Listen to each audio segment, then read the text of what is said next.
Welcome to Psychology 21 Lifespan Human Development. My name is Dr. Gotti, and I'm going to be your narrator slash instructor slash grader throughout the entire semester. If you are hearing my voice right now, congratulations. You've accomplished the first major step to doing well in this class, and that's figuring out how to access these slides and play the PowerPoint presentations. These presentations are going to be absolutely critical for you throughout the entire semester because it's one of the major requirements that you have for this class is to download the presentations and listen to them so you can complete all the write-ups and exams that are a part of this class. This first part of today's lecture is going to be just kind of a brief overview of what I expect of you in the class and also some details that might be very important for you as you progress. And on this slide, what you see is some of the big details that might not be important to you now, but might become much more critical to you as we progress throughout the entire semester. First thing that's big is the fact that I do have office hours for this class, even though we don't ever have to actually physically meet throughout the entire semester. My office hours are actually over at UC Berkeley. I'm going to be in a building called Tolman Hall. You can find this on the UC Berkeley website if you don't know where that is. I'm in room 3412 Tolman Hall on Tuesdays and Thursdays from 10:15 to 11:30. Since this is an online class, though, I know most of you have no intentions of ever seeing me. That's perfectly fine. So I do have another very, very easy way to access me, and that's through email. Now, I do have a Berkeley email account. I also have a Berkeley City College email account. The best way to reach me, though, is through my Gmail account. It's GADECJ@gmail.com. It's significantly easier to contact me via that way instead of trying to kind of wander in Tolman Hall. Of course, if you've got very specific questions that you want to ask in person, you are more than welcome to come and see me there. But the one way to access my attention very quickly is usually by sending me an email. I check that multiple times within the day. I teach at a whole bunch of different schools, so the only way to stay on top of things is to constantly monitor that. So if you send me an email to that account, I usually will respond within a few hours unless I'm on vacation or gone for a particular day. But more often than not, that's definitely the easiest way to access me, so you can kind of feel comforted by the fact that even though you never have to actually come in person, there is somebody behind this computer always monitoring what you're doing and willing to try to help you if you've got any questions. On to the next big thing for this class, and that's the fact that there are some major requirements for this course. First thing that's absolutely essential for you in this class is that you access the book for this course. I believe we still have one copy of the textbook on reserve at the library. The textbook is called A Topical Approach to Lifespan Development. It's written by John W. Santrock. But even if it's available in the library, I'd really like for you guys to get a hold of an in-person copy of this book. It's, fortunately for us, very, very cheap at this point. There's a 6th edition that's already out, a 7th edition that'll be coming out in a few years because Santrock wants to make money and constantly publish the same thing over and over. So the 5th edition is right now on sale online for about $4 or $5. Sometimes it can get up to $15 if everybody's kind of had a rush on them, but you shouldn't be spending much more than $15 to $20 for that textbook. And that's absolutely essential for you to be successful in the class because as we go through these presentations, you're also expected to read a chapter out of the textbook for every presentation. And your write-up has to involve not only information that we covered in the lecture slides, but also in the textbook. And we'll specifically discuss that requirement a little bit later. But know now that, if you don't have the textbook today, you gotta get it as soon as possible. You absolutely must have this textbook. So please go online right after you're done hearing this and order that textbook so you can get it. Do rush delivery if you can, because I really want you to have that textbook from day one in this semester. The next big thing that's really important for you, and obviously you already know how to access it if you're listening to my voice, is the website for this course. I will be posting every lecture slide set on that website. Your grades will be posted on that website. The write-ups should be submitted on that website. So you should have this in your bookmarked pages on your web, I guess your internet browser, because this is something you're going to be needing to access continuously throughout the entire class. The website you see listed there is the correct one. Make sure that you constantly access that. If you have any questions about the material, where something is located, again, don't hesitate to ask. Everything that you need should be there. If you can't find it, there's probably some reason for why that's the case. So please let me know if you're looking for something that you can't find. Another thing that you're going to need to be able to access throughout this entire class, it's not an alternative, it's an additional website for the class, is the website www.learner.org. We're going to be referencing a number of videos throughout the entire semester that I want you to watch, and almost all of those videos are located on that website. It's the website for PBS, and it's linked to a couple different series of videos that we will be referencing using, so you can see a visual display of what we're talking about throughout the entire class. So you might need to set up a website account, or not a website account, you might need to set up an email account for that.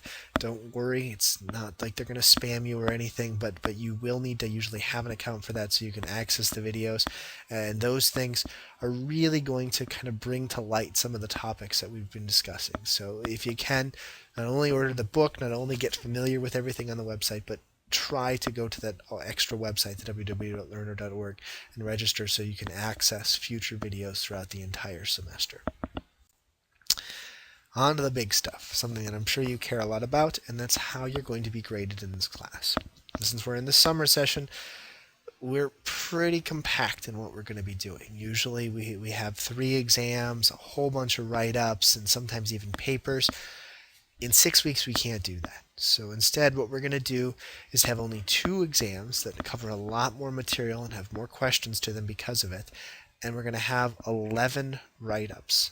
These write-ups are going to be pretty detailed, especially after this first week. And there's a lot of different things that I'm requiring of you for these write-ups. And those things in combination with the exams is all that's going to be used to determine your grade. So you have to be very successful. You have to do really well in all of these things if you want a very good grade in the class. Well, we'll go into an exact grade breakdown in a few minutes here, but the first thing I want to focus on when we're talking about your grade are those exams, because as I mentioned, they're going to be pretty long for this online course. There's 2 exams. They are non-cumulative, which means whatever you learn in the first section does not carry over into exam questions for the second exam. You just answer those questions in the first section exam, and then you kind of move on to a whole different set of topics. But when you're taking these exams, there's going to be a lot of questions on them. They're all multiple choice questions. You do it all online, so you'll see when exam days come up that the exam is posted, and you have, I think in this case, 3 days to take the exam. And when you take the exam, you need to have adequate time. There's 60 questions. You have 75 minutes to answer them. Because I have no ability to control whether or not you have your books, whether or not you have your notes, I will say that you can use your books and notes just to make things even for everybody. And you're going to have 75 minutes to answer those 60 questions, with each one of them being worth 1 point. You cannot just try to wing it on exam days. So you can't just rely on your book and notes, or you are not going to find that 75 minutes is adequate for you. But if you do have the material read, you've listened to the presentations, 75 minutes, it will be sufficient for you to be able to take this multiple choice exam. Now, the one stipulation I have on this exam is that you must take it alone. There cannot be anybody sitting next to you when you're taking the exam. You can't have anybody feeding you answers or anything like that. If I catch anybody doing that, you will automatically fail the class. So I take this very seriously. I don't want you to be doing that, but you can, in this case, use books and notes. So try your best on these exams. They're all worth both of them are worth the exact same amount of points, 60 points, and they're going to play a pretty big role in your grade. The other big thing that's a part of your grade, as we mentioned earlier, are the write-ups. And in fact, these are the things that you're going to be doing constantly throughout this semester. You have 3-day sessions for this semester because we have to compact everything. And by the end of those 3-day sessions, you have to have a chapter read, you have to have a presentation listed to, and you have to have a post up by 10 p.m. at the end of that 3-day session. And in these posts, which are worth 10 points apiece, there's going to be very specific pieces of information I'm looking for. The first thing I want to see is some interesting topics or details from the presentation that you found, I guess, worth discussing. And I need you to explain why you found these things so interesting. That means no direct quoting. I want your own words as to what the topic was about and why those topics were really, really interesting. These topics can sort of be related under the same umbrella, but they can't be two terms within the same topic. So if we talk about identity, I don't want you to say I found identity diffusion really interesting and identity moratorium very interesting. You might not understand those topics yet, but we'll get to them later. Those things, the exact same idea, the exact same research, exact same concept, they're just two different terms within that. That's not what this is for. These are two discrete topics that were covered in the presentation that you found interesting and why you found these things interesting. These things usually take about a paragraph to two for each of them, so expect about a half-page worth of information on that first response. The next one is the next requirement for these every single time is that you write up a summary of an interesting topic that was strictly from the textbook and not covered in lecture. If it's covered from lecture, you're not going to get any points for this. This is my way of verifying that not only did you listen to the presentation, but you also found something within the textbook that was kind of adding to the story. And I intentionally omit a lot of different things that are covered in the textbook, partially for the response to this question, but also because the textbook gets to go into a lot more detail on topics that we just don't have time for. So make sure you're doing the readings, and my way of checking that is in this second question when you list a topic and that's interesting to you from the book and why you found that interesting. Again, this should take about a paragraph to two for you to summarize that, and that's going to be worth another, I believe, if I recall correctly, 2 points. The next big thing that you're going to have to do, and this is going to take the most work for most students, is to write a very coherent summary of the session's topic, and then also, after you're done writing the session summary, a take-home point, which means something that you can use from this information in your life or in your social world. The summary should be inclusive. It should cover all the different areas that were covered, but it should not just be a list of terms. Sometimes students will get bogged down by this and just write down a list of chapter headings or section headings, and that's a great recipe for getting 0 points on these summaries. I want to see your own words. I want to see your own interpretation of how things work, but I also want to see you really covering all the stuff that we went through. Sometimes people will have 3 or 4 paragraphs for this. Sometimes people have even submitted whole pages. But usually around 2 to 3 paragraphs is sufficient for these summaries, but they do have to cover a lot of stuff. So really take your time on these. Make sure that your statements are true, that they're eloquent, and you should get decent credit for this, and then make sure that you add that take-home point, what you think was really important from it in those write-ups. The last thing that you have to do for each section is write a section-specific topic response. So you'll see at the end of every section that I ask very detailed questions about a specific area that was interesting or very important within that topic, and I want you to show me in these responses that not only do you understand what we were talking about, but that you can find application to those areas, that you can kind of relate your response to what we covered in that class. Again, this only takes about a paragraph to 2 paragraphs like before, but sometimes it will require a little bit more depending upon the question. And you'll see each question posted at the end of every write-up, so you know exactly what you're being asked for those questions. These are all worth 10 points. They need to always be turned in at 10 p.m. or before 10 p.m. at the end of each 3-day session.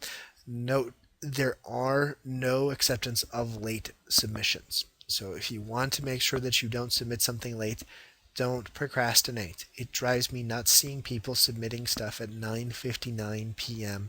and then they'll always eventually run into a session where they submit it accidentally at 10:01 and they get 0 on it. Don't do that. 10 points are just way too much of your grade for this class. Get these things done in advance. Get them done, a day before it's due. And it'll save you a lot of stress, save you a lot of hassle. You don't have to worry about that deadline causing you to write less than you would have if you wait until the very last second to do these submissions. I mentioned that your write-ups are worth a lot of your grade. Well, In this slide, you can actually see exactly what percentage those write-ups are worth. So your write-ups out of 110 points are worth about 47.83% of your grade. That means each individual write-up is almost 5% of your grade. If you miss one, that's a huge chunk of your grade. If you miss two write-ups, you've all but guaranteed you can't get an A in the class. So keeping on top of these write-ups, doing these things on time, is absolutely critical. The exams are both worth 25% of your grade, actually 26.09% of your grade, which means you gotta really stay on top of these as well. You can't dawdle on them. They're worth a big chunk, obviously. So when you get ready to take those exams, make sure you're perfectly prepared. You can't take them a second time. If your computer crashes, you don't get to take it again. So make sure that you're completely prepared in a very safe environment, because each exam is worth a huge portion of your grade for this class.